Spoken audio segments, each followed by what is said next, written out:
দিল্লিতে কৃত্রিম মেধা সম্মেলনের মঞ্চে প্রতিবাদের জেরে জাতীয় যুব কংগ্রেস সভাপতি উদয় ভানু চিবের গ্রেপ্তারের প্রতিবাদে মুর্শিদাবাদের ফরাক্কায় নীরব পথে সরব কংগ্রেস। মুখে কালো কাপড় বেঁধে হাতে placard, new Farakka bus stand সংলগ্ন 12 নম্বর জাতীয় সড়কে অবরোধে সামিল কর্মী সমর্থকেরা। নেতৃত্বে রাজ্য যুব কংগ্রেস নেতা আসিফ ইকবাল। আন্দোলনকারীর দাবি, শান্তিপূর্ণ প্রতিবাদ দমাতেই অন্যায় গ্রেপ্তার, অবিলম্বে মুক্তির দাবিতে স্লোগান উঠল নীরবতায় ভাষায়। কিন্তু সময় যান চলাচল ব্যাহত হলে পুলিশি পদক্ষেপ পরিস্থিতি নিয়ন্ত্রণে আসে।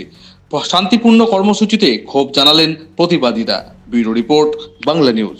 আজকে আপনারা সকলে জানেন যে সর্বভারতীয় যুব কংগ্রেসের সভাপতি উদয় ভানু চিব সহ একাধিক যুব কংগ্রেসের আমাদের কেন্দ্রীয় নেতৃত্ব তাদেরকে বিজেপি সরকার তাদের পুলিশকে ব্যবহার করে জেলবন্দি করেছে। তার প্রতিবাদে আজকে আপনারা সবাই দেখতে পাচ্ছেন আমাদের সামনে যারা আমাদের যুব কংগ্রেসের কর্মীরা বন্ধুরা আছেন, তারা আমরা মুখে কালো ফিতা বেঁধে সেই ঘটনার প্রতিবাদ জানাচ্ছি। তার কারণ উদয় ভানু চিব এবং যুব কংগ্রেস কিসের জন্য প্রতিবাদ করতে গেছিল?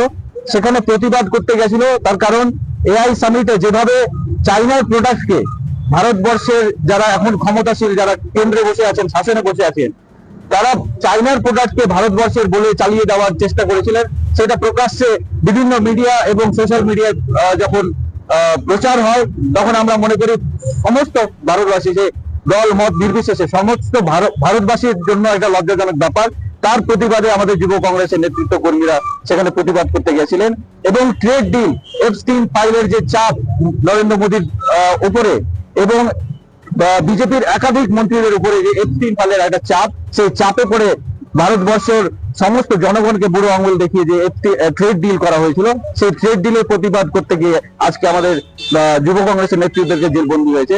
তাই আমরা মুখে আজকে কালো ফিতা বেঁধে আমরা জানাতে চাই যে যখন মানুষের জন্য প্রতিবাদ করতে গিয়ে মানুষের কণ্ঠরোধ করে দেওয়ার চেষ্টা করা হয়, তখন সংবিধান শুরু নয়, এই যে সাধারণ মানুষের তাদের সাথে বঞ্চনা হচ্ছে, তার একটা সিম্বলিক প্রোটেস্ট আমরা আজকে এখানে দেখালাম।